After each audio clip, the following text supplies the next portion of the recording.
Hi, it's Hayley Merritt here. This is the first training video I'll be showing you, and it's all about perfecting your blocking technique for double blocks. This particular blocking tutorial, which is part of our extensive video training library, is around 22 minutes long. I've given you a sneak preview here, which runs for about 5 minutes. I've structured these video tutorials in 3 parts, so you'll get a thorough understanding of not only how to perform the drill, but what to look for in your player's technique, how to correct your player's form and build on their skills. Basically from the ground up, from the fundamental skills through to advanced plays and tactics. So I'll talk you through the drill first, so you'll have an understanding of what the players are doing. Then we'll cross over to Coach Carl Lim, and Carl will run you through some live action with his players. If you have any questions or comments, please feel free to reply to the email and I'll be happy to help you out.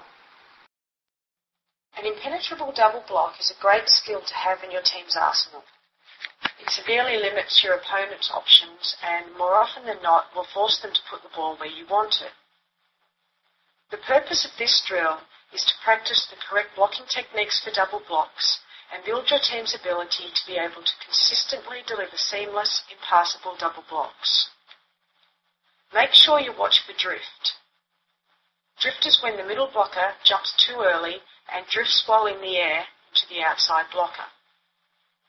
Drift will cause the block to be less effective. It also leaves a seam in between the 2 blockers and therefore an opportunity for the opposition. The middle blocker needs to bump up against the outside blocker and then jump.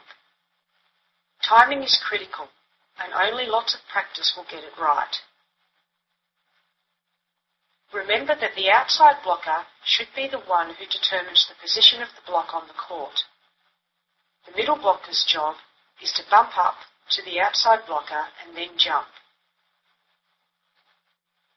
It's better for the outside blocker to start closer to the centre of the court, and then move to the outside after reading the placement of the ball by the opposition setter.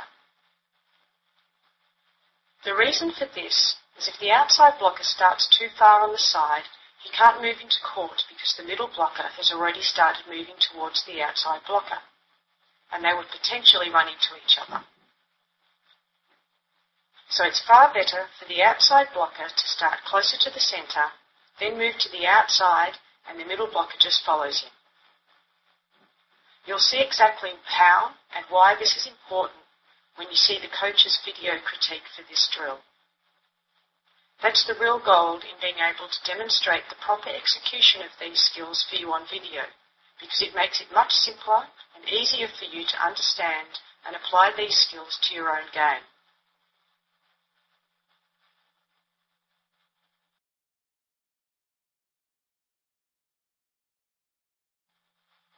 The coach passes the ball to the setter. The setter sets the ball to one of the outside catchers. The blockers have to form an effective double block. The blockers don't know where the setter is going to set the ball, so they have to get into practice either moving quickly to the left or to the right. Repeat the drill a couple of times and then rotate the players through.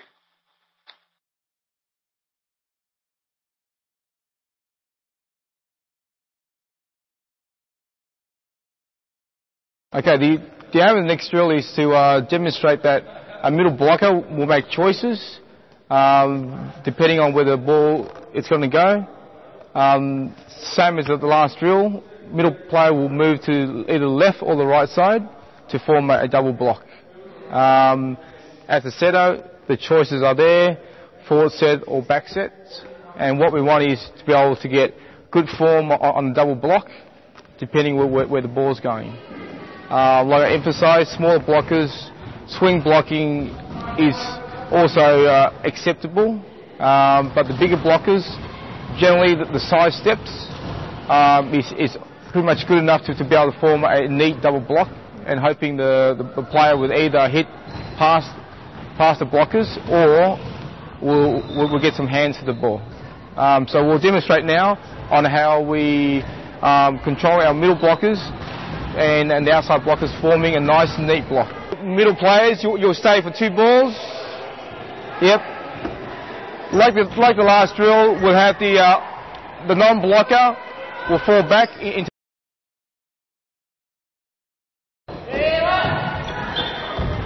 Okay, so what we're looking for here is a neat block between the outside blocker and the middle blocker.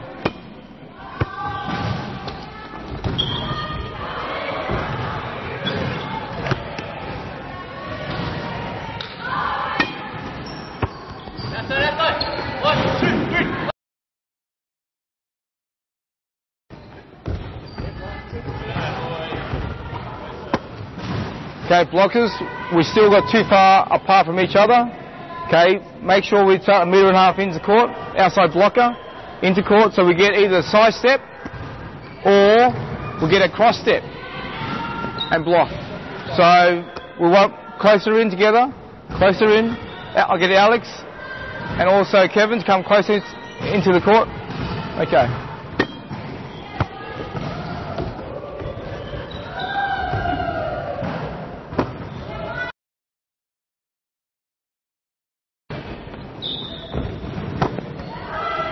Okay, as a setter, we try and keep the middle player guessing to where the ball's going.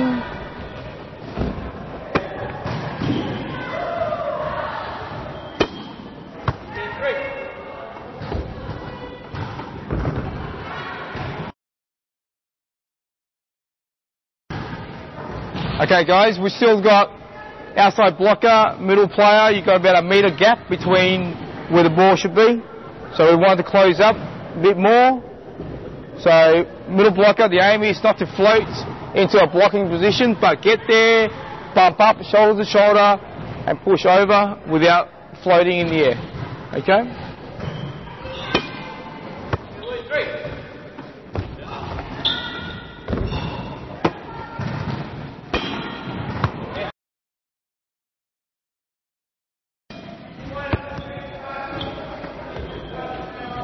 Okay guys, grab a drink, have a break.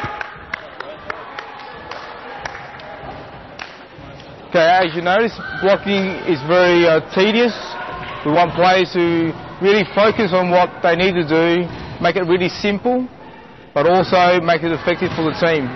Blocking wins a lot of points in terms of probably less effort, but more rewarding in terms of shutting a player down. But to have a good blocking team, okay, you need 3 players to be organised at the net. A lot of talking involved, a lot of quick steps, rather than just hoping that you'll get a shutout. Okay, you got to be tough at it, hard hands. You got to focus on what you need to do. Blockers, make sure we seal. Outside blockers and middle are joined together, and we push, hand spread and hard. Okay, so we'll continue the same drill.